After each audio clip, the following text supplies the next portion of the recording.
Yes, I was in the U.S. Army from 1962 until first part of 63 to 66. U.S. Army. I was in college, and at that time, if you didn't do well in college, you got drafted. So I wasn't doing it all well in college, and I was just kind of treated as if it were a high school with ashtrays. And I was just goofing around, and I didn't know how to study. So I was about ready to fail out. I did get some D's and C's, and then I realized it wasn't a career for me to be a student, so I was looking around. I didn't want them to draft me. So I joined up.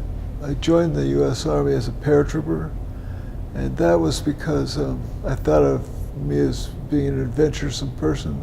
I could go and jump around the world and be a tough guy and all that. 101st Airborne Division is where I ended up.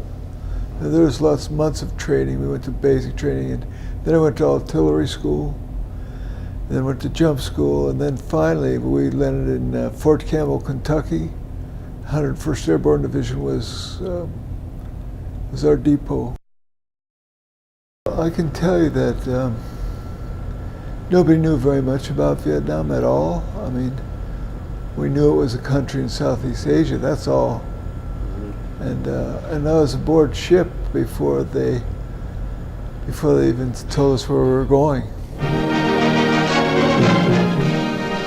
Since 1954, every American president has offered support to the people of South Vietnam. We have helped to build, and we have helped to defend. Thus, over many years, we have made a national pledge to help South Vietnam defend its independence. And I intend to keep that promise.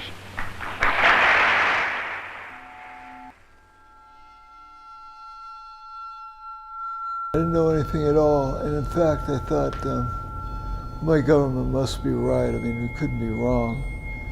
And so I was going along with it, even though I was scared. Didn't really, this was 65,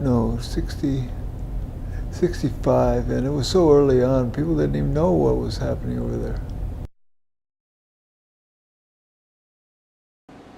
Well, we pulled our enormous ship into the harbor at Cameron Bay, and they shuttled us in with small boats off the side of this enormous troop ship.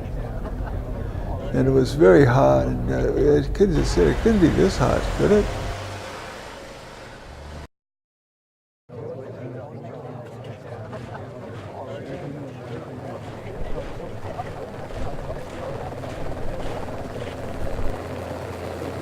We were brothers, always brothers, and when we were in combat, we had to depend upon each other. So if I'm standing guard duty, I'm on 2 hours and I'm off 4 hours. Well, while I'm standing 2 hours of guard duty, I'm awake, I'm paying attention, I'm listening, I'm highly alert. And I just count on my brothers doing the same thing. There was no base. We were out in the field the whole time, always out in the field, always out. There's no base. It's overpowering odor there all the time, and it comes from the rice paddies, and the rice paddies are fertilized by human manure, poor human feces. So it stunk like that all the time. 101st was a long airborne. I think it was with the 82nd, the original airborne, and so they'd been around since World War II. And I was impressed with the eagle and the screaming eagle and all that. And now I think it was a screaming buzzard, but that was just then. And yeah, I thought it was a prestigious outfit.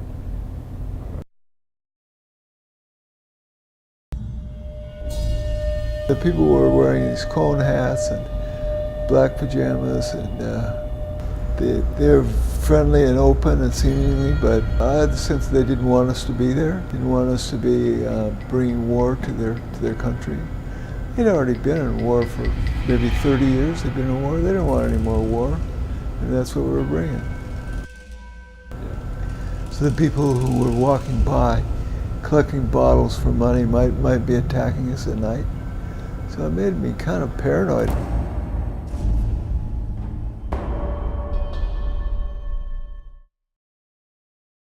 Fire!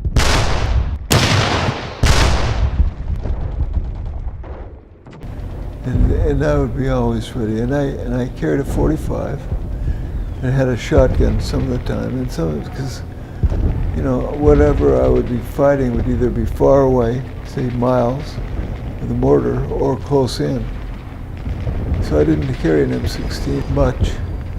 And I think they had some trouble with them jamming, more so in the, as they said, in the wet areas. I was in the Central Highlands, up in the mountains.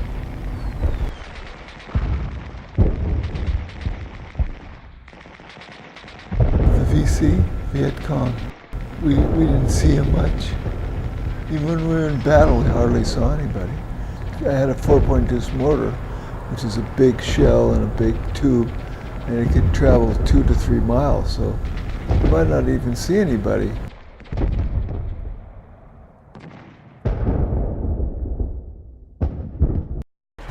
It was ambush and counter ambush. So we'd be rolling into a little town, and there had been an attack recently. So then we would go into a maneuver, an anti-guerrilla maneuver, and we would close off the street. I mean, the first vehicle would be firing, and then we'd all turn to one side or another, and the last vehicle would be covering us. So they had machine guns, M60s and M50s. So that took up a lot of firepower on these Jeeps. They had Jeeps and mules. We were not in conventional warfare. We were in guerrilla war and counter-guerrilla war. And so, no, I wasn't ever part of a big campaign. So later on, the war got bigger, there was more people there, then they became more conventional. We even had tanks at one point.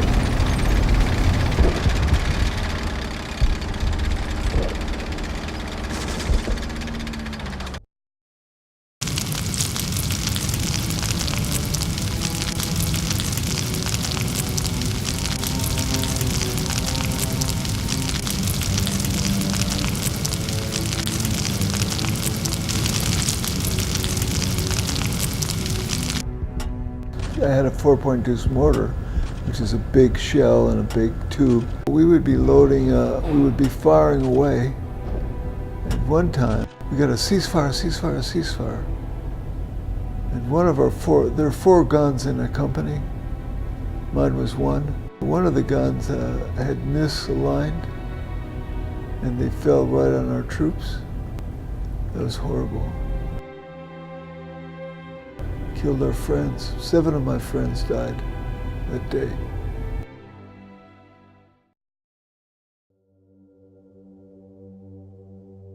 I was out in the field every day, all day. I think about home, I think about my wife, I think about my 2 kids.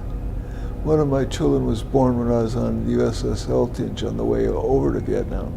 So I'd not even seen her. So I was thinking a lot about them, and I was wanting to be home. I was there for 7 months straight, and then how I got out of there was I had appendicitis attack, and they medevaced me on a helicopter, strapped outside, and that thing shook me, and so much my appendix burst. They had to go in and operate and clean it out, and so that was, I didn't realize it at the time, but that was my ticket out of there.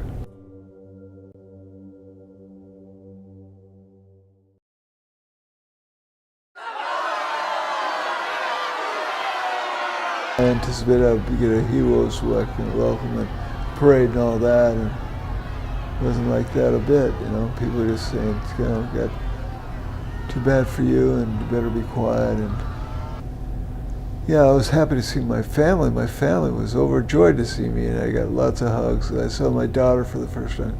My son was 2 years old. He's such a little cutie. My mom and dad were so pleased that I made it back. Turns out my replacement was killed. Yeah. I finished my junior college or my community college work, and I went to the university. And there, in the mid-60s, there's a lot of talk around campus, a lot of people with opinions, really strong opinions. And they were saying, well, what are you doing in Vietnam, and what was right about that, and it was currently happening, and they say, well, what were you thinking about, and what were you doing there, and you're so wrong. And at first I tried to defend, well, my country, right or wrong, you know, and I was just giving them that kind of bullshit, and it was thin, you know, it was thin. Pretty soon I could see there wasn't any excuse for us being at war with Vietnam or bringing war to them. It was so wrong, and it was very painful for me to understand that. I mean, it was just hell, because I'd killed people, and people were trying to kill me, and it was just awful. And then to realize that we were wrong, I was wrong, it was hell for me.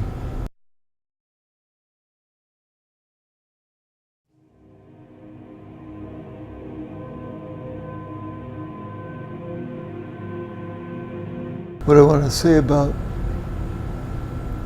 warfare and my part in it is that I still am at war.